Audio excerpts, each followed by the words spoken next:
AI টেকনোলজিটা আসলে new এরা, এবং এআই কিন্তু সবকিছুকে হজম করে ফেলছে। এটা এখন আমাদের মেইন জিনিস যেটা, যে we need to equipped with this technology, নিজেদেরকে ইকুইপড করতে হবে। আমার একটা গল্প আমি কয়েকদিন আগে এক জায়গায় পড়ে আসলাম, যে এআই কে একবার জিজ্ঞেস করা হয়েছে যে একটা মাশরুম দেখিয়ে, যে মাশরুমটা ওয়েদার আই ক্যান ইট, এটা কি? তখন এআই উত্তর দিচ্ছে ইটস মাশরুম। তো বলার সাথে সাথে সে সেটা খেয়ে ফেলেছে। তো খেয়ে ফেলার পরে পরক্ষণে দেখা যাচ্ছে একটি গ্র্যাভিয়েট, সে মারা গেছে, তার কবর। তখন এআই গিয়ে কবরের সামনে দাঁড়িয়ে জিজ্ঞেস করছে, do you want to know anything more about this poisonous mushroom? তো বিষয়টা হচ্ছে যে আমি এআই কে কি, মানে সে মারা গেছে অলরেডি, এরপরে এআই জিজ্ঞেস করছে যে তুমি এটা তো, মাশরুমটা পয়জনাস ছিল, এটা সম্পর্কে তুমি অন্য কিছু জানতে চাও কিনা। তো আমরা যখন কোনো অস্ত্র ব্যবহার করি, এটা ডিপেন্ডস অন আস। সেই জায়গা থেকে আমাদেরকে এআই বুঝতে হবে আগে, তারপর এটা নিয়ে কাজ করতে হবে। দিস দ্য মেইন থিং, আমার যেটা মনে হয়। কিন্তু এআইটা অনেক অ্যাডভান্স, আর আমরা কিন্তু অনেক পিছিয়ে পড়ে আছি। আমাদের সাইবার জগতে, আমাদের হাওয়াতে যে সহিংসতাগুলো হচ্ছে, এই সহিংসতাগুলোকে কিন্তু আমরা প্রটেক্ট করতে পারছি না। যেটা ঘর থেকে শুরু করে বাইরে পর্যন্ত, যেটা এখানে কথা বলেছে যে পার্লামেন্টে পর্যন্ত যেটা হয়েছে, এবং এখানে দ্ব্যর্থহীন কণ্ঠে বলা হয়েছে যে ভবিষ্যতে কিন্তু আর নারীরা কখনো নির্বাচনে দাঁড়াতে চাইবে না। আমার নিজেরই একটা অভিজ্ঞতা, যেটা যে আমার আমার নির্বাচনী ক্যাম্পেইনিং এর সময় আমার যারা প্রতিদ্বন্দ্বী প্রার্থী ছিলেন, এমন হয়েছে যে একটি মিটিং এ এমন বক্তব্য দেওয়া হয়েছে যেটা আমি পুরোটা বক্তব্য শুনতে পারিনি। এত নোংরা ভাষা, এত নোংরা ভাষা, এত নোংরা অ্যাকসেন্ট, এত নোংরা প্রোডাক্ট মানুষের মুখ থেকে আসতে পারে নারীদের সম্পর্কে। সো ওই সময় আবার তাদেরকে নির্বাচন কমিশনের মাধ্যমে জরিমানা করা হয়েছে। বাট জরিমানা করা হয়েছে, কিন্তু যেটা হওয়া সেটা তো হয়ে গেছে অলরেডি। দ্য এবিউসিভ ওয়ার্ডস, তারা যেটা বলেছে এটা তো অলরেডি তখন বাতাসে ভাসছে।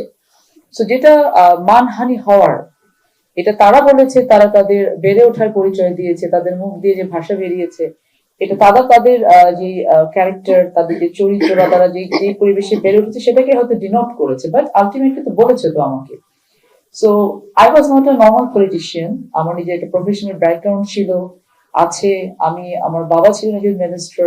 মোটামুটি বলতে পারি যে আমি একটা ওয়েল অফ এডুকেটেড, একটা ফ্যামিলি, এডুকেটেড মেয়ে। আমারই যদি অবস্থা হয়, তাহলে সাধারণ মেয়েদের কি অবস্থা হতে পারে, that's the main question.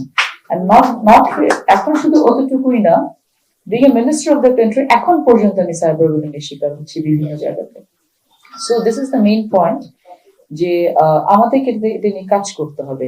First thing is the social awareness. Social অ্যাওয়ারনেসটা আমাদেরকে ঘর থেকে শুরু করতে হবে। যেমন আমার সন্তানকে শেখাতে হবে, শুধু মেয়েকে না, আমার ছেলেকে, যে দিস ইজ গুড আর দিস ইজ ব্যাড, এটা করলে তোমার জন্য ভালো, এটা করলে তোমার জন্য ভালো না। এই শিক্ষাটা আমরা বাবা মারা খারাপ হয়ে গেছি, খুব সেলফ সেন্ট্রিক হয়ে গেছি। আগে যৌথ পরিবার ছিল, দাদা দিদির কাছ থেকে অনেক কিছু শিখতো, চাচাচির কাছ থেকে অনেক কিছু শিখতো। এখন আমরা থেকে সব আমি হয়ে গেছি, যে আমি, আমার হাজবেন্ড, আমার সন্তান, এটা ছাড়া তো কেউ নাই। বাচ্চাদের শেয়ারিংটা হয় না।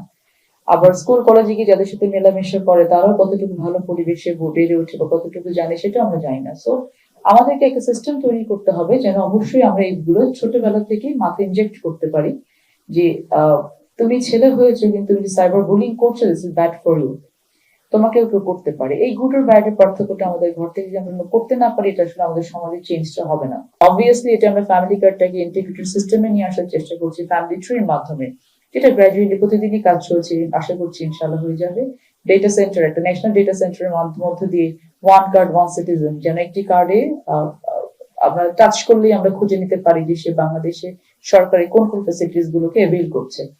তো সেই জায়গাটা থেকে আমরা কিন্তু শুধুমাত্র এই ফ্যামিলি কার্ড দিয়ে, অথবা যে অ্যালাউন্সেস গুলো বিভিন্ন সেক্টরকে দেয়া হয়, এটা দিয়ে কিন্তু আমরা বসে নিই। বর্তমান সব সরকারের মেইন এজেন্ডা হচ্ছে যে এই ধরনের মানুষগুলোকে ওয়ার্কফোর্সে পরিণত করা, তাদেরকে স্কিলড করা, ওয়ার্কফোর্সে পরিণত করা, এবং এই ওয়ার্কফোর্সকে মেইন স্ট্রিম ইকোনমিতে কানেক্ট করা।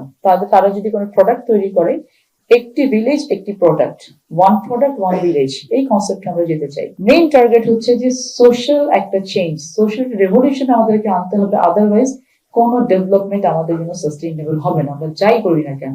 কারণ যদি আমরা মানুষ তৈরি করতে না পারি, তাদের হাতে যাই দেবো সেটা নষ্ট হয়ে যাবে। সেই জন্য আসলে আমরা সকলে মিলে একসাথে একটু চেষ্টা করি